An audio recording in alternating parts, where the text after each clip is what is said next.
ایک زمانہ تھا، ایک درخت کو لوگ پوجنے لگے تو وہاں ایک صوفی تھا، عبادت گزار تھا، شب زندہ دار تھا. اسے پتا چلا کہ لوگ درخت کو پوج رہے ہیں تو اس کے دل میں بڑی غیرت جاگی. توحید کی غیرت ہوتی ہے، وہ جاگی اور وہ کھڑا ہوا. اس درخت کو کاٹ دوں گا جس کو لوگ اللہ کا شریک سمجھ رہے ہیں اور پوج رہے ہیں.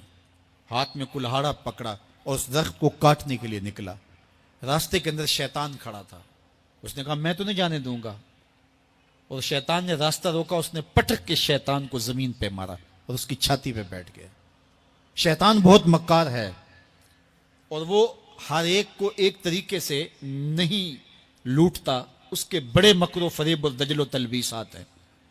اس نے دوسرا طریقہ اختیار کیا. اس نے کہا جناب آپ عبادت گزار ہیں، تہجد گزار ہیں، شب زندہ دار ہیں، آپ درخت کو کاٹیں گے لوگ آپ کے مخالف ہو جائیں گے، پھر آپ کو ان کے مقابل کھڑا ہونا پڑے گا اور سویرے شام لڑائی ہی لڑائی، آپ کی عبادتوں کے وقت میں خلل آئے گا. تو آپ نے ان کی قبر میں تھوڑا جانا ہے، آپ کی قبر اپنی ہے، ان کی قبر اپنی ہے، آپ چھوڑیے ان کو. اور ساتھ ہی کہا کہ جب آپ مصلی اٹھایا کریں گے تو نیچے سے ایک درہم مل جایا کرے گا آپ کو، تو آپ اس سے اپنے کھانے پینے کا انتظام کر لیا کریں گے اور آپ فارغ البال بھی ہو جائیں گے.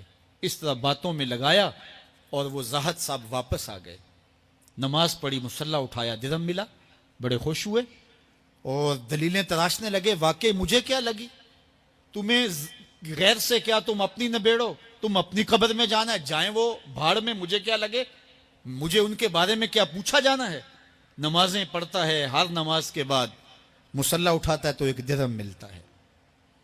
کافی دن گزر گیا، دل بھی آہستہ آہستہ مردہ ہو گیا. ایک دن مصلی اٹھایا تو کوئی درہم نہیں نکلا. پھر دوبارہ کلہاڑا اٹھایا، اٹھا. راستے میں پھر شیطان کھڑا تھا. کہا کدھر جا رہے ہو؟ کہا درخت کو کاٹنے جا رہا ہوں. شیطان نے کہا میں تو نہیں جانے دوں گا.